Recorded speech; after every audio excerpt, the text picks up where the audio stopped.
Okay, here we are at the beginning of testable material. And I'm kind of excited about this cover slide because it has some cool clip art. I had like 12 or 20 pieces of clip art that I wanted to use, and obviously they could not all fit on this slide, and so I am just being selective. So let's go around the slide and pick a piece of clip art and talk about what it might illustrate in our course. If this were a face-to-face course, this could be something some of you have fun with, where you raise your hand and you talk about one of these pieces of clip art. But this is a video lecture, so I guess I'm going to do it. Let's start with the sheep. The sheep in the upper right, that illustrates conformity. We don't all want to believe this about ourselves, but most of us are sheep, meaning most of us go along with each other, at least a little. Conformity is part of human nature. I don't believe I've talked to you yet about January 6th. There was that thing that happened at the Capitol. If you've been watching the news, some of that video footage looked like this clip art. And I don't mean to diss the people at the Capitol. I mean, they did break the law, and that's not good, obviously, but I'm not saying they were sheep like they were animals. I'm just saying that they moved in unison. Okay, there's a lot of conformity and coordination going on, and that's part of this course. Chapter 6 is entirely about conformity. Let's talk about this picture with the ducklings. We have one duck who's yellow and the others are black, and they're kind of walking away from this guy who's different. That's my attempt to illustrate prejudice and intergroup conflict, which we'll talk about in Chapter 9. Here, this guy looking at himself in the mirror, checking himself out. That's about self-presentation. That's about how we see ourselves. That's Chapter 2, thinking about the self. This person here trying to sell a car, that's about persuasion. That's Chapter 7. Now, I actually excluded the entirety of Chapter 7 in the textbook, but we will still have a little bit of a lecture about persuasion. The happy part of the chapter is these two happy people. Okay, they're in love, they like each other, and we have a whole chapter on liking and loving. That's nice. Some of this course is kind of dark, but when we get to the chapter on liking and loving, that'll be nice. That's chapter 11, basically. So the clip art that I haven't talked about yet is this dude who's driving so fast that he can barely hold on to his car. Now, do you know anybody like that who drives really fast and really recklessly? Or have you ever encountered a reckless driver on the road? And how do we perceive that reckless driver? Typically, we say things like, what an idiot, what a jerk.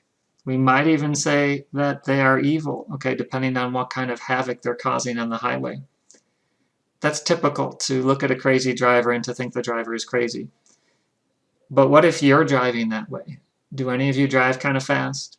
Do any of you drive in a way that others might think is reckless? Now, when you're looking at your own behavior, you don't necessarily call that own behavior of yours stupid or idiotic, and you certainly don't call yourself evil. So what I'm referring to here are some common biases or potential biases. Don't get me wrong, some people who drive crazy out there really are reckless idiots. But sometimes the reckless idiots out there have more going on in their stories. There might be something in their situation that might be contributing to their behavior. And I'm not trying to excuse their bad behavior, not at all. I'm not trying to excuse reckless, dangerous driving. I'm simply saying that in trying to explain reckless, crazy driving, we might need to consider the possibility of situational factors and not just personal factors. So this is Chapter 3, how we judge each other. And Chapter 2 is how we judge ourselves. But then in Chapter 3, there's this one bias that explains how we judge others differently than we judge ourselves.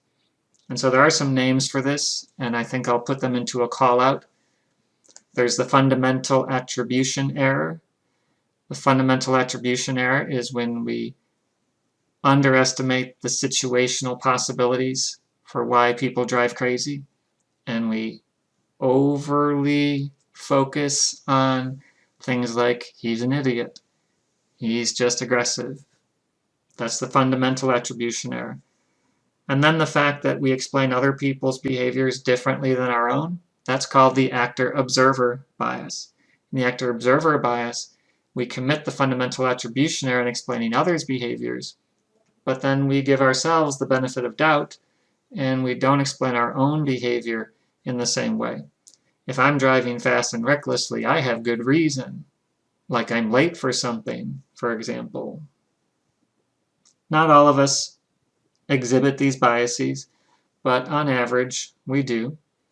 Those are two testable terms from Chapter 3, the fundamental attribution error and the actor-observer bias. And I'm just throwing them out here because they're big concepts in Chapter 3 and they're big concepts in my book, The Power of Context. And we will, of course, cover them again in Chapter 3. But for now, they are testable. So we're in our course preview. The first few chapters after the introductory chapter of Chapter 1, the first few chapters cover social thinking. And I already mentioned that Chapter 2 is thinking about yourself, and Chapter 3 is judging other people. And then we have point number 3 here, which is to say that not all of us are biased, but most of us are biased more than we think. We're more biased than most of us realize. Now, what I can say about all of us, it's really hard to say every one of us is biased in a particular way, but what I can say is that every one of us is at risk of bias. We're human beings. To err is human, and so we're all at risk of bias. That's the human condition. But it's hard to admit it to ourselves. That's a self-bias. It's hard to think of ourselves as biased.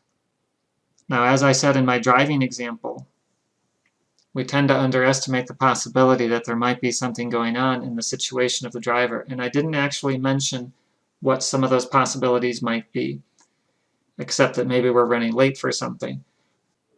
But in talking about the fundamental attribution error, the main thing that we miss in judging other people is the situation, it is the context, it is those external factors that we may not be able to see.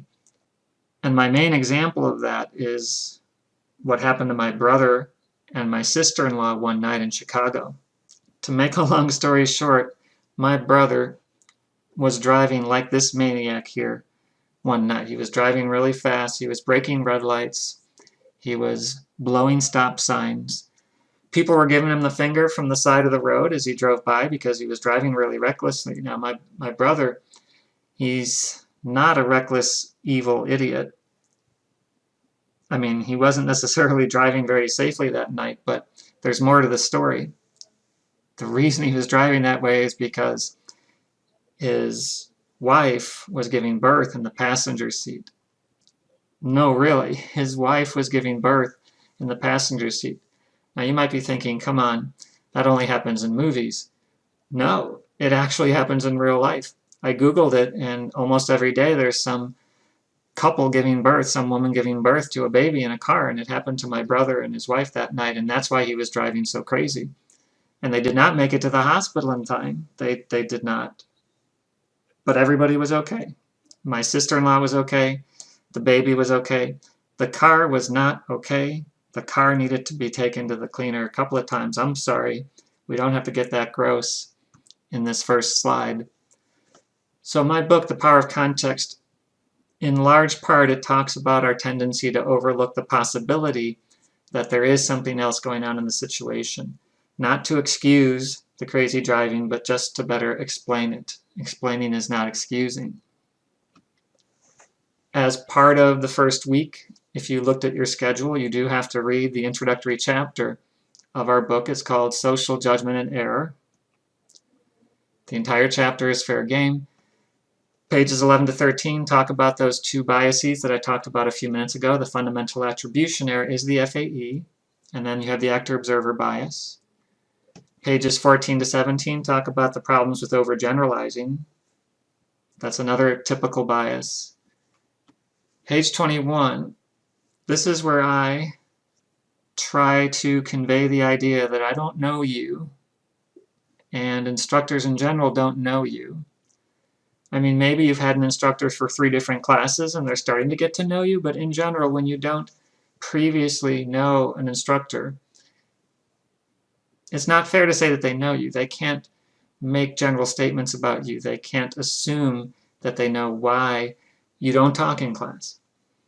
And they can't assume that they know why you don't come to class more prepared, or why did you miss a class. And instructors sometimes might make assumptions about why you miss a class, but they don't really know. And I try to convey that general idea that we all have our own situations, we all have unique aspects to ourselves, and I, as the author, don't claim to understand all of that. Now, the big focus of this slide, the message of my book, the message of my course, is to try to be open to the possibility of your own bias. One of the goals of this introductory chapter and one of the goals of this course is to try to get more people comfortable with the possibility that they're biased. Now, I need to really highlight here that it's just a possibility. I don't know you. I mean, some of you I've had in another class before, but I still don't necessarily know you well enough to be able to look into your mind and know whether you're biased or whether you're lying. But it's a possibility that you're biased. Now, if more of us can be open to the possibility that we're biased, then we may become less biased and there might be less interpersonal conflict in the world. So there are potential gains here that are awesome. But it all starts with just being open to the possibility. I'm not saying that you're all biased. I don't think we can know that. And I'm not saying that, oh, we're all biased and we just have to accept it. No, I'm not saying we're all biased, we just have to accept it, but I'm saying it's a possibility. We should be open to the possibility of it. It's just a possibility. We don't know that for sure. I'm not saying that it's impossible, but it's possible. It's yes, no, maybe. It's just maybe. You see where I'm going with this? Am I overdoing it? It's mission possible. Did you see any of those movies? Tom Cruise, he's pretty awesome. I know I'm overdoing it here. It's just a possibility.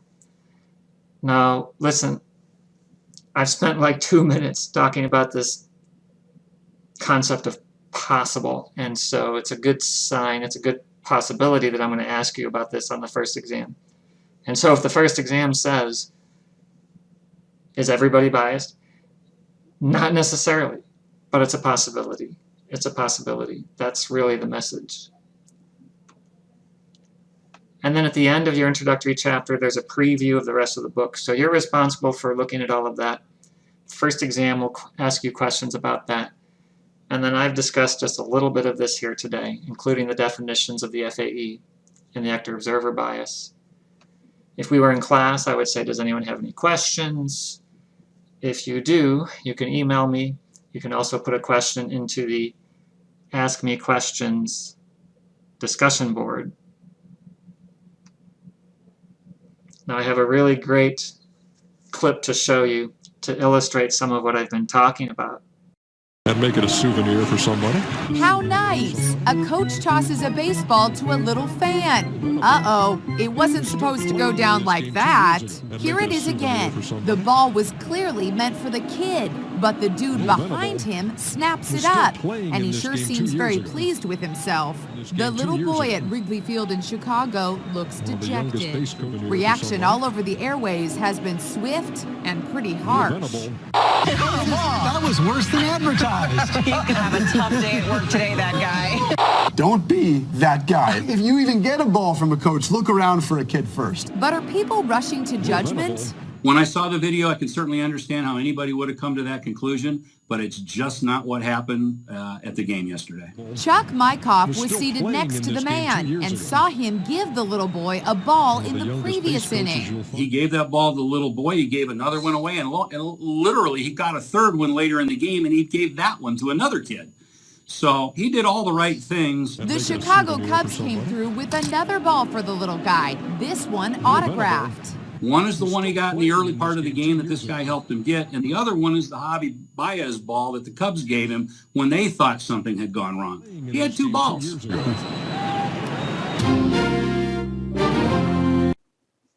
He got 2 balls.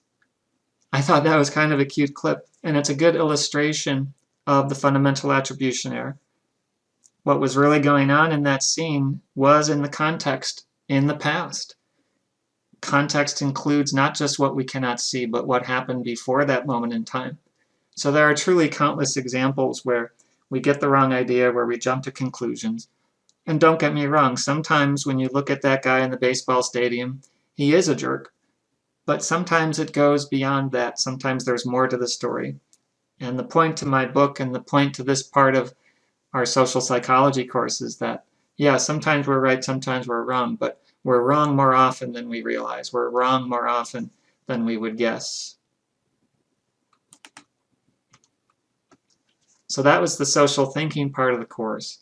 The next part of the course is called social influence, how we influence each other. The conformity piece is here. Americans don't like to think of themselves as conformers, but most of us are, at least a little. I'm in there too. I'm the handsome sheep right back there. I'm just saying that it's normal, not for all of us, but it's normal for most of us to go along with the flock. Persuasion is also in this area of the course. And there are other effects of being in a group. That's chapter 8, group influence. Many examples, including this example that I have a cartoon of. This cartoon is an example of something called groupthink. And maybe you've heard of groupthink. What we basically have here is a group. They're all white males, but anyway, we have a group of people here. We have a leader at the front here who just suggested that we do something stupid. And everybody in the group, in the cabinet here, let's say, they're all thinking, yeah, this is stupid. You got to be kidding. Let's not do this. But they're only thinking that. If you look at the bottom of the cartoon here, when they're asked to vote, they all say aye. They all say yes. Yes, let's do what you just said to their leader. Now, groupthink has many symptoms. One of the symptoms of groupthink is when you keep your doubts to yourself.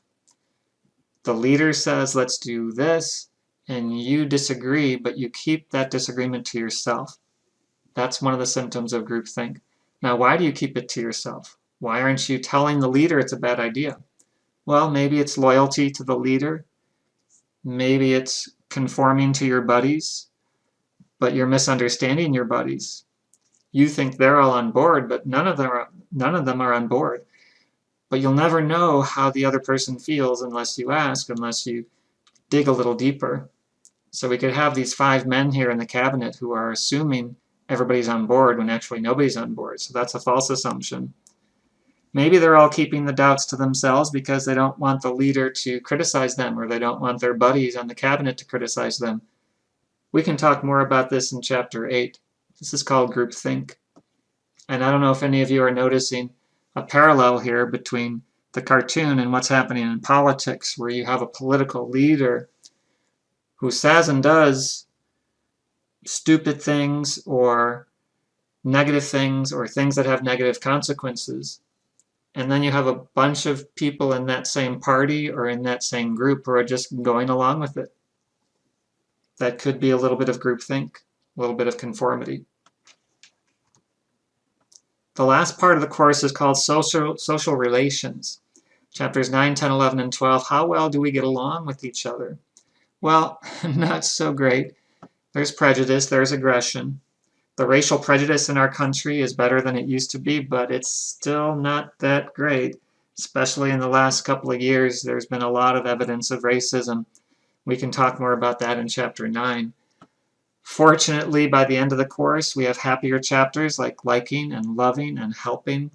That's nice. Look at those happy people giving food to other people in need. There are so many examples of helping. You don't have to go to a food shelter. You can just be kind to each other. It turns out that small acts of kindness actually make us feel better about ourselves. One of the ways to combat depression is to be kind to other people. It's just one little small tactic among multiple tactics to address our own depression.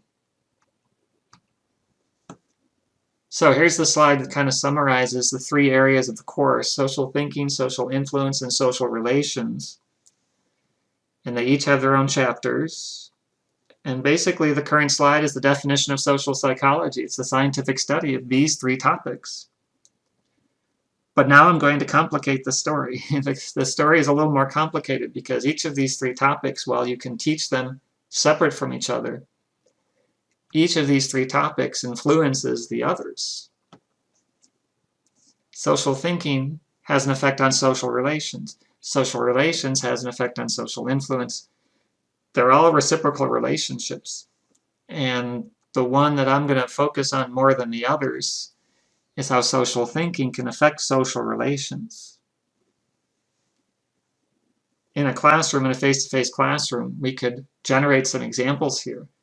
Somebody give me an example of how the ways we think about people can affect our relations with those people. You can pause the video and think about it, but there are a lot of examples. How does the way we think about people affect our relations with those people? How does social thinking impact social relations? Now, I have some prepared examples for you. Thinking those people are inferior can make you prejudice against them. Thinking that driver is an idiot can make you more angry and more aggressive toward that other driver. Thinking that they or he or she brought it on themselves makes us give less help to victims. There's so much to talk about on this current slide. Prejudice is chapter 9. Anger and aggression is chapter 10. Helping behavior is chapter 12. And the point I'm making at the moment is that how we think about these other people, whether they are people of color or whether they are people who drive recklessly or whether they are people who are victims of some tragedy, how we think about these people affects how we get along with them, and not always in good ways. This third line here is part of what is called victim blaming.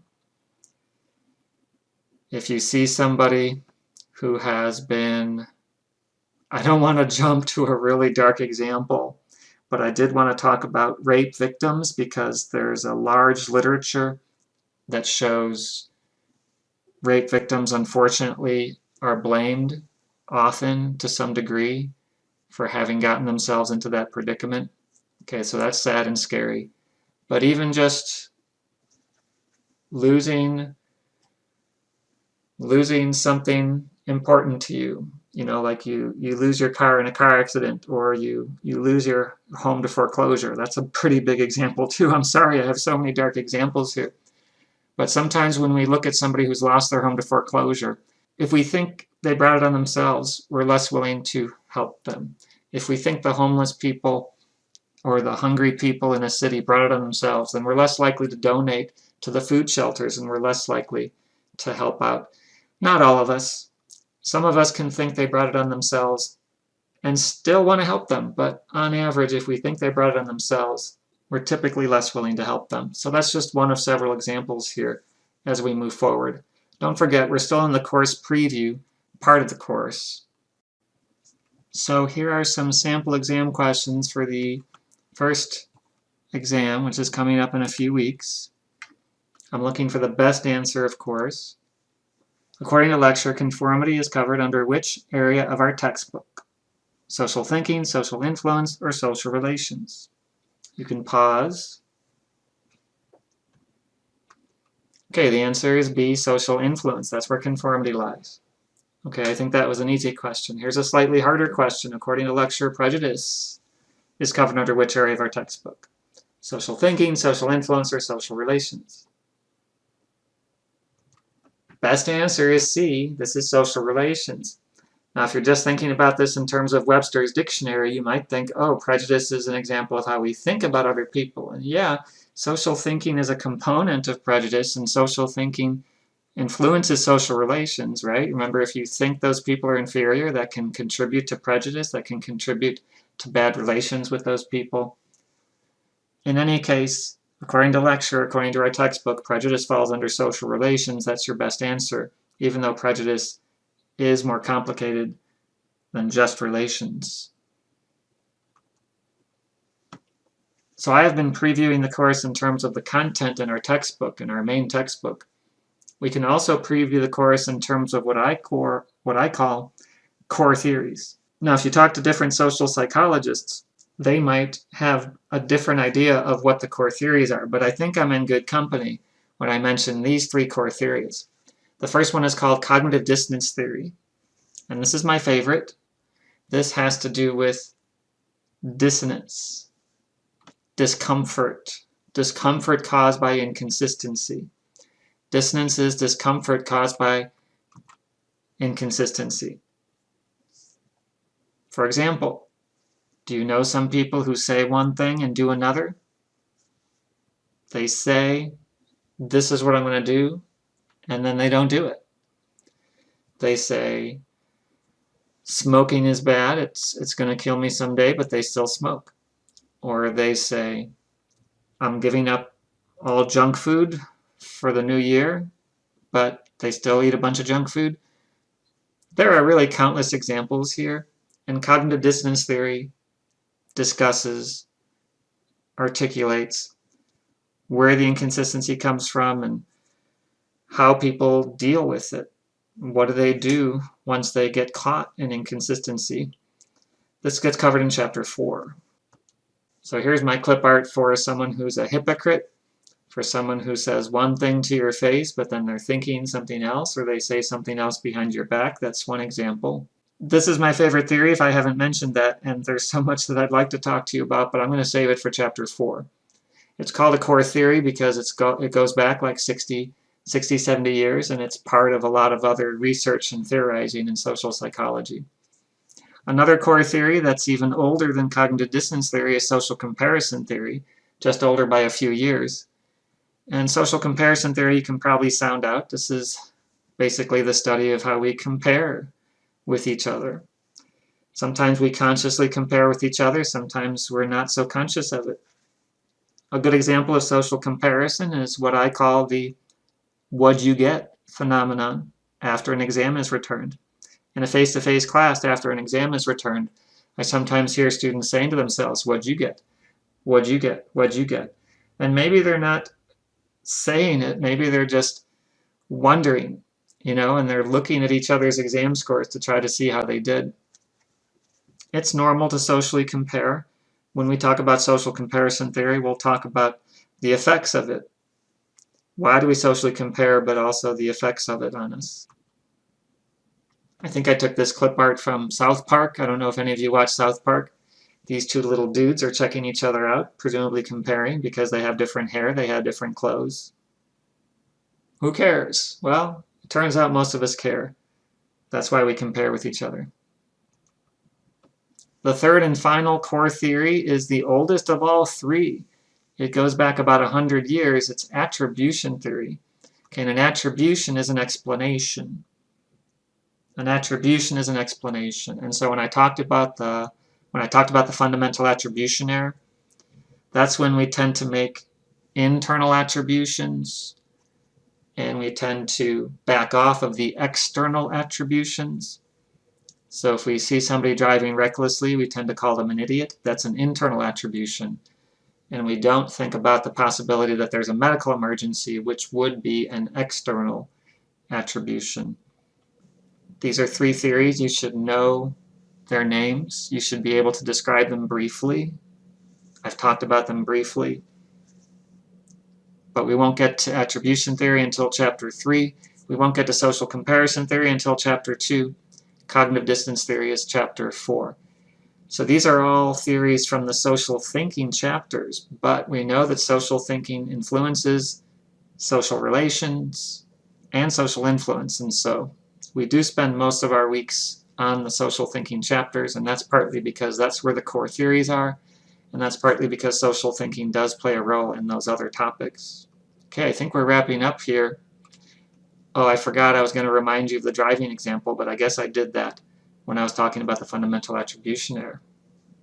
So now I think we're really wrapping up here.